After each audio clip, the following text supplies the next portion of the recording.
A literal plane accident. Narrated by Jesse Levine. Good evening, everyone. This is your host, Jess. And, sometimes I think to myself, is this the right time to actually get on a plane and actually fly to a place where I could actually go hiking? And I think to myself, no. In fact, that is probably like one of the last things I think about, actually, because I'm like, why would I fly on a plane to go hiking when I could go into like my backyard and just like walk for like 5 minutes and then say I did like some form of athletic activity and then pretend I'm being healthy, like that whole vibe.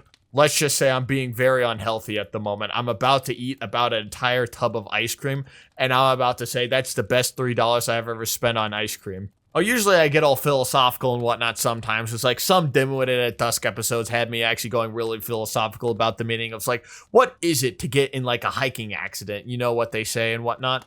And, I haven't really thought of anything philosophical in a long time, mainly because I've actually been taking my schizophrenia medication. And that prevents me from thinking philosophical a lot of the time. The main reason being is that it actually inhibits like that function in my brain that allows me to think on a very deeper and complex level. Now, what I mean by this is when I take the medication, it's suddenly you hear that voice in your head going, "Oh my golly gee, now this is quite some interesting gabagool you have here. I am not of the American Italian descent, but if I were, I would just say that is very gabagool. Tony Soprano from The Sopranos." Yeah, and getting rid of that voice is actually really nice because I don't hear that stupid, whiny little. I'll actually be nice at the moment. I'm not gonna say any words against them. I'm not gonna be that person. They're not on the podcast. The voice in my head will eventually be on the podcast at some point. Now, if you don't know, I actually got into a very severe hiking accident because I was like playing the game Peak, right? And so let me set the scene for you. So say this, I want to go to a place on a plane, right? And what's the most remote place that you could go to on a plane? It is not Antarctica, Alaska, Canada, Russia. I don't know any other country that exists outside of those 4 countries. But here is the most remote place you can go to. Billings, Montana. And I was like, why would I want to go to Billings, Montana? Well, because one of my family members said it's like, I'm not going to take my medication. So, I got to go there and stuff and whatnot. And then suddenly the plane that I'm like riding crashes into a mountain. And I'm like, this is just like the video game Peak, right? So it's like, if I do what they do in Peak, I'll be completely fine, right? So I end up getting like this cannon out of my bag. And, I don't know how you're able to get a cannon onto a plane post 9/11. They don't really let you do that. In fact, it is highly illegal. But you want to know what I labeled my cannon? I labeled it wood. And they were fooled by it because I put wood on the label and the detector that was scanning it said wood. And they're like, oh my gosh, cannon's completely made out of wood. And it completely went through. Like, I have beaten the TSA 9 times out of 57,862. The only other times I lost to the TSA was because like, hey, you can't bring rocks onto this plane because, they might be bombs or something. And I'm like, this wood cannon. So what I used with this wood cannon, I put myself in it. And the thing is, since it's not a real cannon, you can't really fire yourself out of it. And I get in this cannon.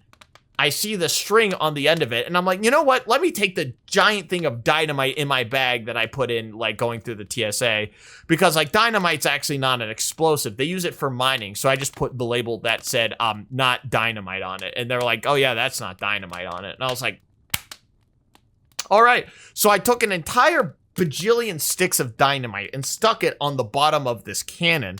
And I was like, this is great. Now I need something to light it. And then I took out my industrial grade flamethrower. And now this is the crazy part. They actually stopped me at the TSA for bringing my industrial grade flamethrower.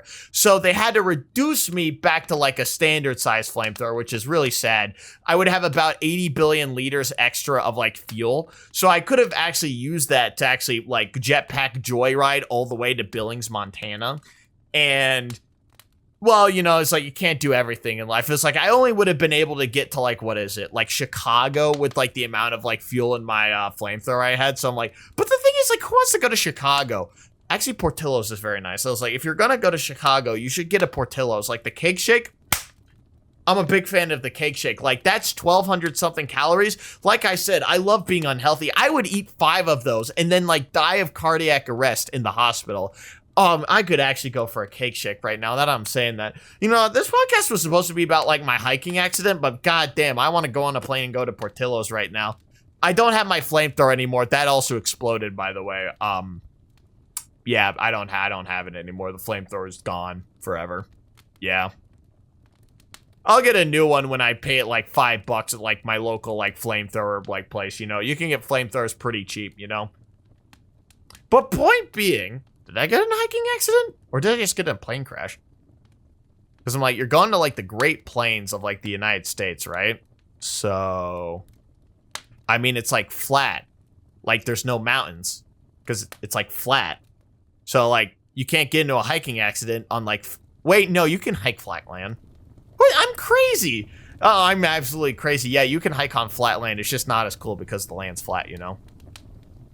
Also, don't say that hills exist. I destroyed every hill in the Great Plains of the United States of America and put them all in Great Britain to make them slightly larger because it's really funny when you go to Scotland and then there's like a bunch of hills, but then it's even hillier, like Arthur's, what was it? Is it Arthur's Seat or Arthur's Rest? It's one of the two, and like that, it gets taller and it's really funny. I had a hiking accident. So back to what I said. So it's like in this cannon, so there's dynamite and there's wood, and now I have my flamethrower. So I set off the dynamite with the rest of my flamethrower fuel, and I blow it up. I shot off both of my legs because, like, if you put dynamite in something and you put, like, your body in it, it, like, blows up, right? Which, I don't know. They didn't put that on the packaging. So I think, actually, I could probably sue them for that. You know, it's like they didn't put the label, blows off limbs in the packaging. So I can sue and get, like, $8 billion for that, you know? I think that's genius. I don't think they can beat me that. I'm better. I'm better. So I blow off both of my legs, and that was the end of my hiking accident caused by Peak. And so this has no relation to Peak whatsoever. It just happened to seem like Peak. I've lost both of my legs, and so I get out like this little goober guy, and it's like they kind of look like a frog with like green long legs, and I kiss them, right? And then I start magically floating all the way to Billings, Montana. But then suddenly, and without warning, they start falling because like apparently it said patch updated. And I fall down and I break both of my legs. Now you might be wondering, how did I get my legs after like I broke them completely and like they just like went all over the place? Well, I regrow limbs like a gecko or like an oxalotl, one of the two. So I regrew my legs really quickly and then I broke them because I felt like 5,000 feet out of the air onto the ground and broke my legs. And I was like, ow, ow. And then I pulled out my trumpet and it was like, brrr. And you know what they say? And then I ate a toxic fruit and I was like, oh, that hurts. And I was like, ow, ow, ow. You know what they say? And then I start climbing up like this mountain and stuff. And I was like, oh yeah, it wasn't that hard. I just took like 20 minutes climbing up a mountain with no legs. It was like, I was a little tired, but like there was a bunch of like fruit and stuff on the way. And I like baked a couple of marshmallows, you know, it was like pretty chill and whatnot. Not really too big of a deal, you know? Like I went to the Scouts when I was younger, so I'm pretty cool like that. But the big point being is once I got to the top, I was like, oh, this isn't Billings, Montana. I am actually in Salt Lake City, Utah. I forgot. I went the wrong direction. So with my broken legs, they don't heal instantly. I can only regrow limbs really fast. So with my broken legs, I then walk all the way to Billings, Montana. Even though my legs are broken, I walked because I just pushed through all of the pain because like I'm better like that. And then I got to see my family member who was like, oh, sorry, I sent the wrong text to the wrong person. I meant to send that to my neighbor. And I was like, you know what? That's fine. That's okay. And then I sued Peak for $8 billion for wasting my time because I brought that wooden cannon. And I was like, you know what? I was inspired because like you never know what can happen on a plane. And I bring all of the equipment from Peak. I brought the energy drink and stuff like that. I even went back to the Scouts. I paid them $8,000 because that's the new membership fee. And you know what? It was all for nothing because like my family member sent me a text to the wrong person. So Peak, you better be ready to lawyer up because I know you caused the plane crash and it wasn't the pilot saying, oh, this rock looks really funny.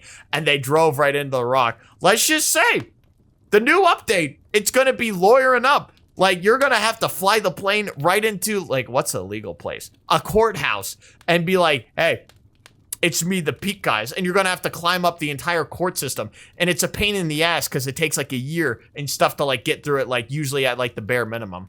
But anyway, so it's like, I'm fine. My legs healed up in like 20 minutes or something, and I got like to Billings, Montana. It wasn't that big of a deal. But you know, Peak, the emotional damage, it hurt me so much.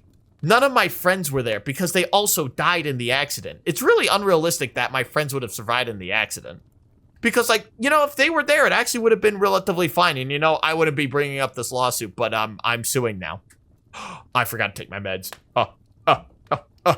Where's my schizophrenia meds? Where's my meds? Why, I do say, this is quite an interesting scenario if you wound yourself up in. Now, I think, actually, the complexity of the multiplayer shooter genre is actually something that is quite interesting that you would quite say, say, cool. And, you know, my father and his father before him, what they told me is,